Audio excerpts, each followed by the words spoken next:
오늘 우리들에게 주시는 하나님의 말씀 고린도전서 6장 12절에서부터 20절까지의 말씀입니다.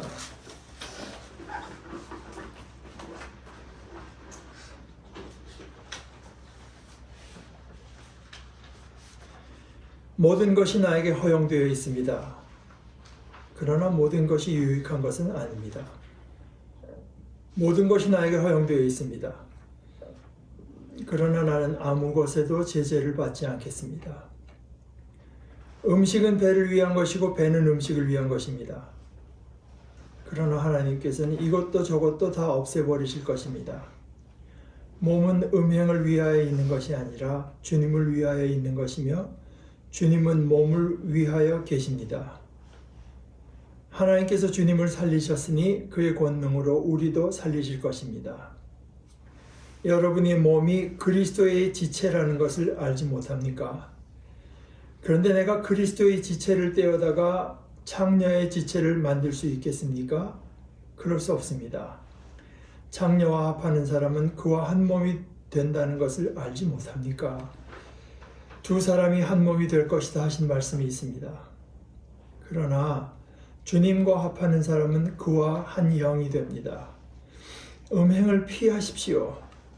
사람이 짓는 다른 모든 죄는 자기 몸 밖에 있는 것이지만 음행을 하는 자는 자기 몸에다가 죄를 짓는 것입니다.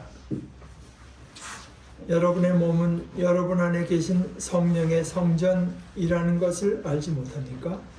여러분은 성령을 하나님으로부터 받아서 모시고 있습니다. 여러분은 여러분 자신의 것이 아닙니다.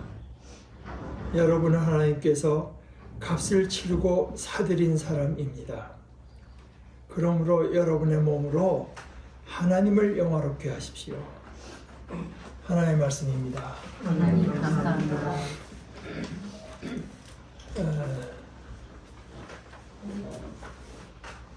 근래 한국에서도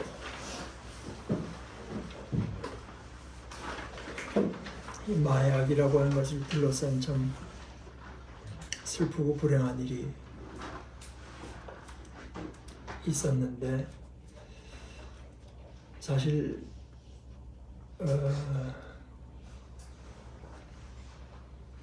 마약 한국의 실정이라고 하는 건 뭐 저는 잘 알지 못하지만 예를 들어 미국 같은 나라하고는 비교가 안 되죠. 미국 같은 데서 그 마약이 어떤 의미에서 해로운가 하는 거를 이제 아이들에게 물론 가르치죠. 하다 보면 어떻게 되나. 우리의 뇌에는 어떤 변화가 일어나고, 뭐, 사람 사이 관계는 어떻게 될 것이고, 또 개인적인 여러 가지 그 사회적인 문제는 이제 어떻게 되는가. 점점 더 문턱이 더 높은 용량, 더 센 거를 찾게 되고, 뭐, 그러다가 나중에, 그야말로 처참한 지경에까지 이르는 거를 이제 교육을 하고, 여러모로 과학적으로 설명을 하지만, 결국 그분들이 예를 들어 젊은 아이들이나 어린 아이들한테 마지막에 설명은 여러 방면으로 그리고 그게 다 중요한 이야기들이긴 하지만 결국 대책은 뭐냐? 실효성 있는 대책은 그렇게 말해요. Just say no. 그거밖에 없다. 나는 안 할래. 그건 네가 그걸 하지 않는 한 다른 것도 뭐 다 백약이 무효하다.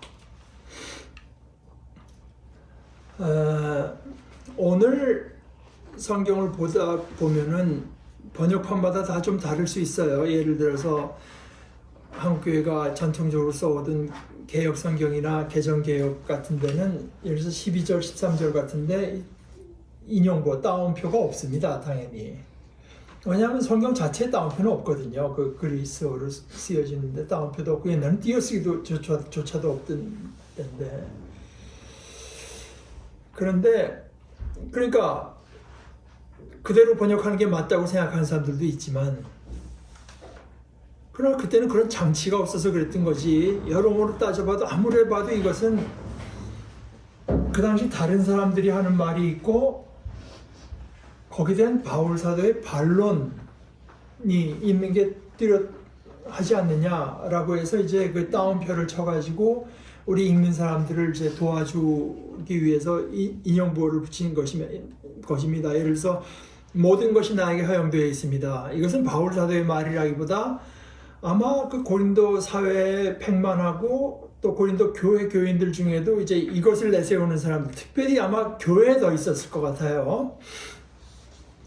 그리스도 안에서의 자유를 바울 사도가 말을 하고 하니까 모든 것이 나에게 허용되어 있습니다. 이제 바울 사도는 그걸 부인하지 않죠.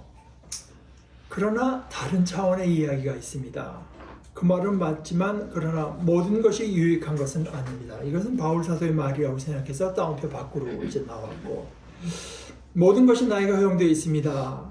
그 말은 맞습니다. 나도 거기 동의해요. 그러나 나는 아무 것에도, 이거는 이제 제가 전번에 성경 원어를 쓴 그 헬라어의 성수격을 얘기했지만, 이게 조금 애매한 것은 중성도 될 수가 있고 남성도 될 수가 있어요. 똑같은 형태라서. 그래서 아무 것에도 휘둘리지 않겠습니다 할 수 있고, 아무에게도 휘둘리지 않겠습니다 이렇게 번역해도 됩니다. 뭐 거긴 그렇고, 그 다음에 13절이 이제 좀 문제가 되는데, 거기는 이제 되게 사람들이 동의하지만 13절로 가서 음식은 배를 위한 것이고 배는 음식을 위한 것입니다. 이것이 이제 고린도 교인들이 말하던 슬로건이다. 거기에 대해서 바울 사도가 그러나 하나님께서는 이것도 저것도 다 없애버리실 것입니다, 이렇게 돼 있는 거라고 생각해서 이제 새 번역도 그렇게 인용보호를 쳐놨는데, 근데 사실은 이제 그렇지 않은 게 아닐까? 음식은 배를 위한 것이고 배는 음식을 위한 것인데 결국 하나님은 이것도 저것도 다 없애버리실 것입니다, 거기까지가 고린도 교인들이 말하던 내용일 거라고 생각하는 사람들도 적지 않게 있습니다. 저는 오히려 그 가능성이 더 많은 것 같아요. 그러니까 이 사람들의 태도는 그겁니다. 아니, 우리 몸에 소화기관이라고 하는 건 음식이 있다는 뜻이고, 음식이 있으니까 소화기관이 또 있는 건데, 그럼 뭐 이렇게 대수겠느냐? 뭐 소화기관이 있으니까 음식을 찾고, 음식이 있으니까 또 소화기관이 생긴 것이고, 그 다음에 이게 영은 그렇게 중요한 영원한 의미가 있는 거 아니고 결국 다 없어버릴 그저 물질에 대한 것이고 육신에 대한 것이라서 그렇게 중요하지 않다. 그 다음 내용을 살펴보게 되면 바울 사도가 그 얘기를 하지만 사실은 거기 내포된 것은 생식기관이라고 하는 것이 말하자면 이 섹스의 대상이 있으니까 있는 것이고, 섹스의 대상이 있으니까 또 생식기관이 작동하는 건데, 결국 이게 다 없어버릴 건데 그렇게 그런 게 이것이 영원한 의미를 가지는 거 아니다. 결국 하나님께서 이것저것 다 없애버릴 그런 물질에 대한 것이고 그저 단순한 몸에 대한 것일 따름이다. 그 얘기 같아요. 그러니까 인용보호가 거기까지 가는 게 맞는 것 같습니다. 그렇게 볼 때 13절이라고 하는 것이 이 내용을 잘 보게 되면은 아주 기가 막힌 대칭을 가지고 있는 걸 볼 수 있어요. 음식은 배에서 소화되기 위해서 있는 것이고, 이 소화기관은 음식을 위해서 있는 것이고, 근데 결국 하나님이 이것저것 다 없애버릴 것입니다, 이렇게 해놨는데, 바울 사도는 그것을 이어받아서 내가 그것을 부인하는 것이 아니라 전혀 다른 차원의 얘기가 있습니다. 몸은 주님을 위한 것이고, 음식이 배를 위해, 몸은 주님을 위해서 있고 주님은 몸을 위해서 있고, 하나님께서는 그리스도를 다시 살리신 하나님께서는 이 몸, 이것을 그리스도를 다시 살리신 것처럼 우리의 몸도 다시 영원한 생명으로 살리실 것입니다. 그러니까 이제 완전한 그 대칭을 이루는 이야기를 이제 하고 있는 것입니다. 그러니까 제가 지금 말씀드린 것처럼 음식이 배를 소화기관을 위해 있다. 소화기관이 음식을 위해서 있다.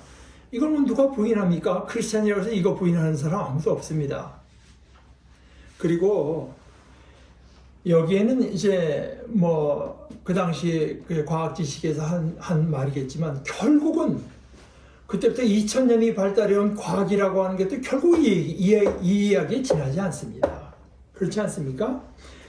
이런 것이 그 당시의 사람들이 이해하던 것보다 훨씬 더 지금 상상할 수도 없이 더 세포 레벨에서 그 화학적인 레벨에서 훨씬 더 정교하고 또 진화적인 관점에서 정교하고 합리적으로 설명한 것뿐이지 과학은 그 이상 말할 수 없어요. 기독교 신앙이 이걸 배척하는 게 아니잖아요. 신앙인이라고 하는 것은 우리 모든 육체가 먹어야 산다고 하는 것을 부인하는 사람이 아니라 사람이 빵으로만 살 것이 아니라는 주님의 말씀을 믿고 하나님의 입으로 나오는 모든 말씀이 아니면 우리에게는 참 생명이 있을 수 없다고 하는 것을 그것을 받아들이는 사람입니다. 전혀 다른 차원의 생명이 있다고 하는 것을 받아들이는 것입니다.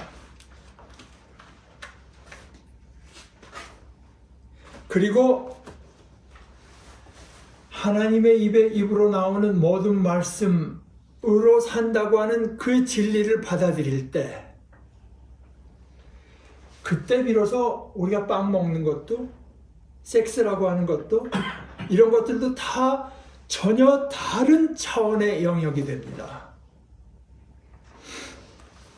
단순히 생존과 어떤 그 본능을 추구하는 행위, 결국은 다 그렇게 몇십 년 있다가 썩어지고 없어지고 단순히 그저 물질과 육체의 일이라서 그냥 거기에 대해서 너무 부담을 느끼지 않고 부담 없이 육체가 원하는 대로 행하면 된다고 하는 것이 현대 우리가 살고 있는 이 시대의 추세인 것 못지않게 이미 당시 고린도라는 지역의 추세였습니다.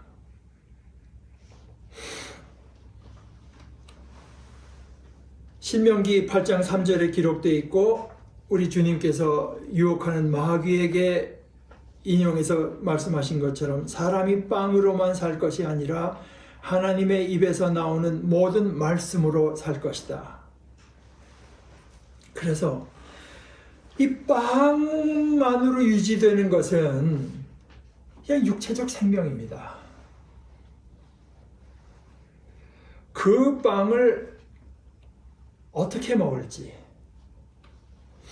얼마나 먹을지, 아니 어떤 순간엔 내가 먹을지 말지, 음식을 예를 들어서 함께 마련하고 만들 때 우리가 누구의 형편을 살필지, 이거 이렇게 하면은 누구에게 부담이 되거나 상처가 되지 않을까 하는 것을 살피는 것, 이것이 지구를 아프게 하는 것은 아닐까.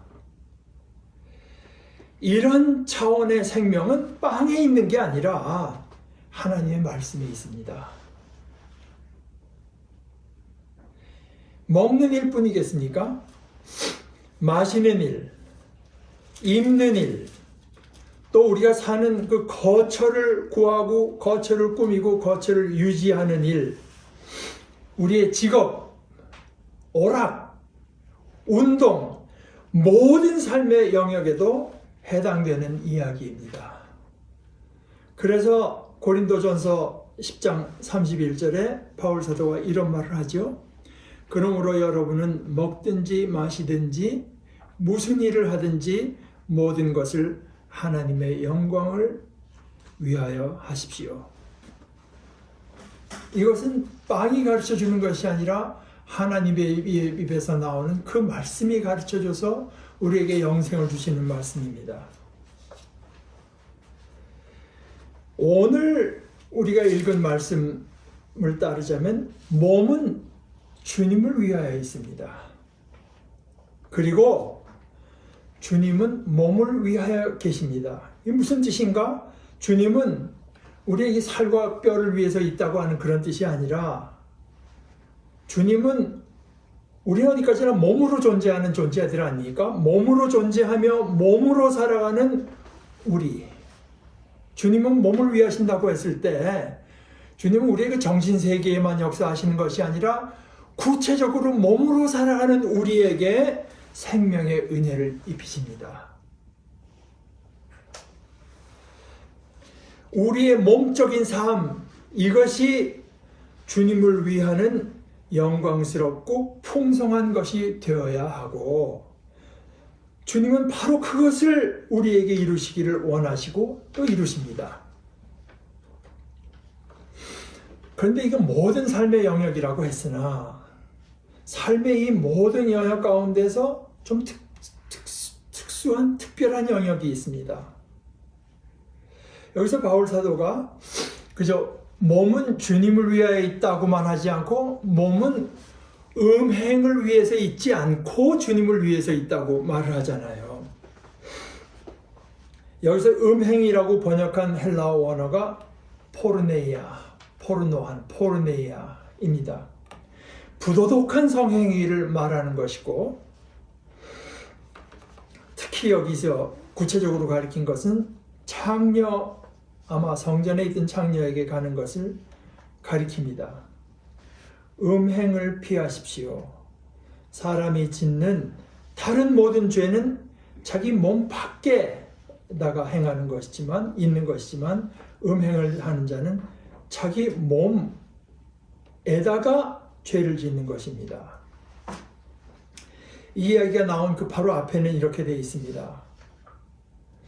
그 몸이라고 하는 것이 얼마나 소중하고 귀한가 하는 것을 이렇게 말을 했어요. 15절. 이것은 이제 고린도서에 대해서 아주 좋은 그 연구 책을 내신 권현경 교수의 번역을 따른 건데요. 여러분의 몸이 그리스도의 몸의 일부라는 사실을 여러분이 알지 않습니까? 그런데 여러분이 그리스도의 몸의 일부분인데 그리스도의 몸의 한 부분을 떼어다가 몸 파는 여자 몸의 부위로 만들겠습니까? 있을 수 없는 일입니다. 또 몸 파는 여자와 결합하는 사람은 누구나 그 여자와 한 몸이 된다는 사실을 알지 않습니까? 여기 아주 깊은 그 신학적인 가르침이 있죠. 우리가 그리스도의 지체라고 하는 것, 아마 고린도 교인도 그건 알고 있었을 것입니다. 그런데 그냥 거기서 그쳤던 것 같아요. 우리가 다 그리스도의 지체들이다. 그런데 우리라고 하는 것은, 인간이라고 하는 것은, 우리 인간은 뭐 육체가 없이 그저 비육체적이고 어떤 정신적이기만 한 존재가 아니라 우린 다 몸을 가진 존재 아닙니까? 몸을 가진 존재로서 그리스도와 관계 맺죠. 따라서 우리가 말할 때 그것은 다른 말로 우리의 몸으로 존재하는 우리가 바로 그리스도의 지체입니다. 그래서 그리스도와의 관계가 내가 그리스도와 어떤 긴밀한 관계를 갖고 있냐가 바로 우리가 우리 자신의 몸을 굴리는 방식을 결정합니다. 그래서 바로 이런 이유 때문에 아마 당시 세속사회에서는 남자들이 성전으로 찾아가서 그 몸 파는 여자와 관계하는 것을 그렇게 중한 일로 보지 않았던 것 같아요. 그러나 바로 우리는 우리의 몸이 그리스도의 지체된 몸이기 때문에 당시 세속사회에서는 큰 문제가 아니었을 것인 음행과 같은 행위가 그리스도인에게는 치명적이 되는 이유가 여기에 있습니다. 그들이 말하는 것처럼 이건 어차피 없어지고 말 그 육체의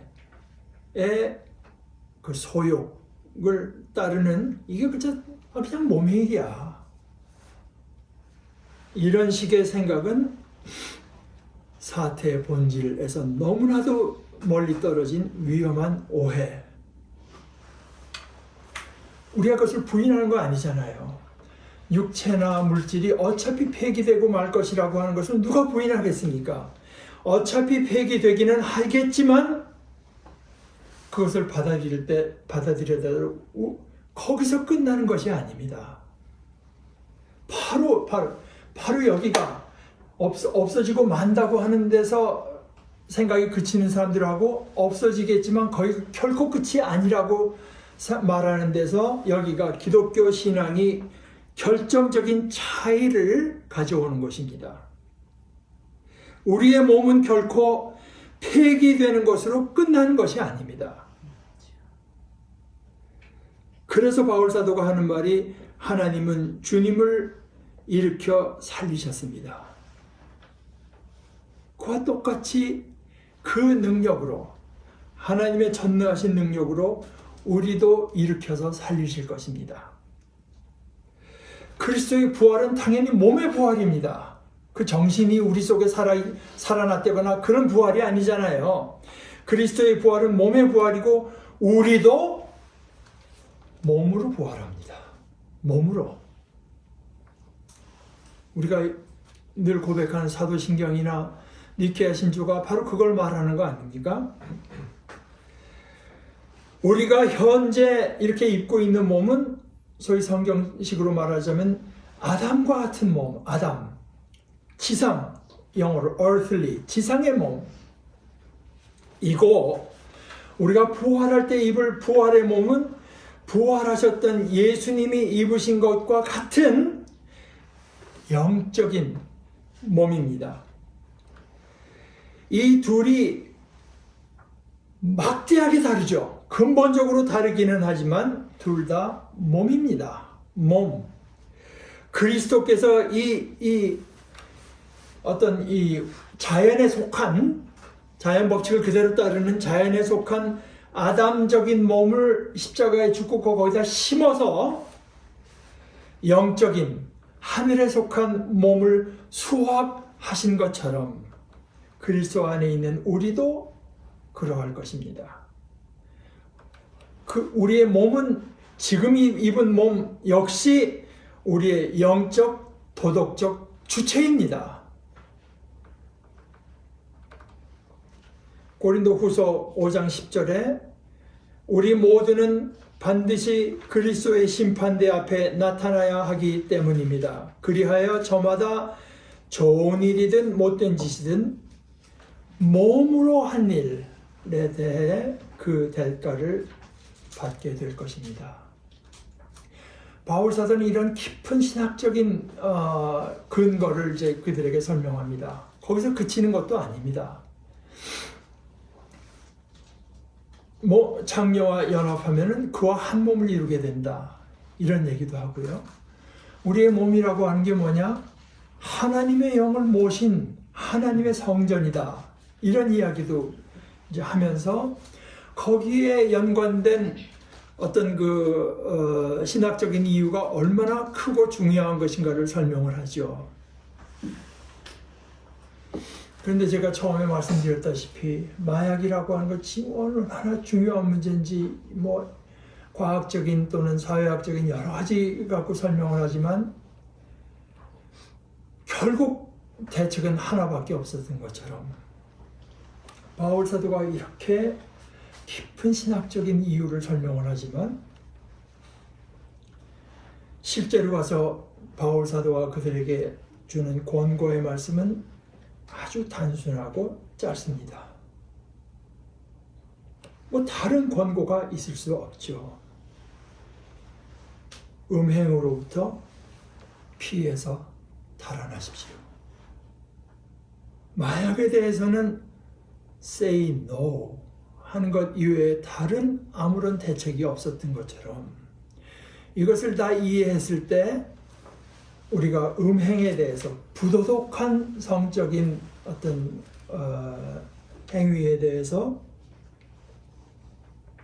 우리가 지금 어디 성전에서 이런 고린도 교인들이 했던 것과 똑같은 것은 아닐지라도 오늘의 사회가 어떻게 고린도 사회에 비해서 음행에 대한 어떤 그 유혹과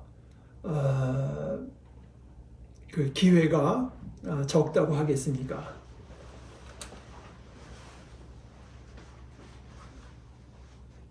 본질적으로 같은 문제라고 볼 수 있습니다. 그리고 이에 대해서 여러 가지 우리가 깊은 신학적인 이유를 다 이해하고 갖고 있는 것이 중요하지만 실제적인 권고는 하나밖에 있을 수 없습니다. 음행으로부터 피해 달아나십시오.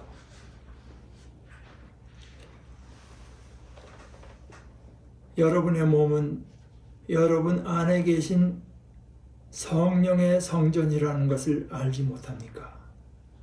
여러분은 성령을 하나님으로부터 받아서 모시고 있습니다. 여러분은 여러분 자신의 것이 아닙니다. 여러분은 하나님께서 값을 치르고 사들인 사람입니다. 그러므로 여러분의 몸으로는 하나님을 영화롭게 하십시오. 우리 함께 기도하십시다.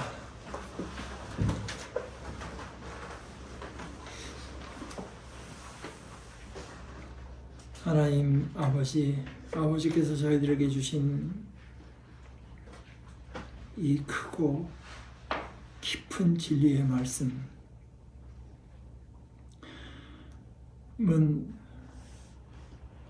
참 저희들이 다 이해하기가 너무나 어렵습니다. 그래서 이 아버지의 말씀이 그저 저희들의 관념 속에 머무르게 되는 것도 저희들이 시시각각으로 경험하긴 합니다. 그러나 우리 주님께서 생명의 말씀을 주셨을 때 저희들로 그것으로 그저 감탄하고 그것을 암기하는데 그치는 것은 모래 위에 집을 짓는 것과 같고 주님의 말씀을 듣고 행하는 그런 사람들만이 반석 위에 집을 지은 사람들 같다고 하신 것처럼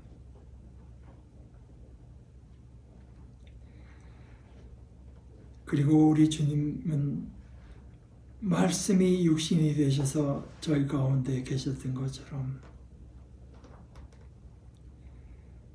저희들도 이 아버지의 말씀이 저희들의 육신으로 드러나기를 원합니다. 아버지의 말씀이 비록 작디 작은 저희들이지만 저희 속에 육화되기를 원합니다. 주님, 저희로 그리해서 아버지의 말씀에 순종하여 저희들의 몸으로 하나님을 영화롭게 하고 저희들의 몸으로 주를 위하는 자들 되게 하여 주시옵소서. 예수님의 이름으로 기도합니다. 아멘.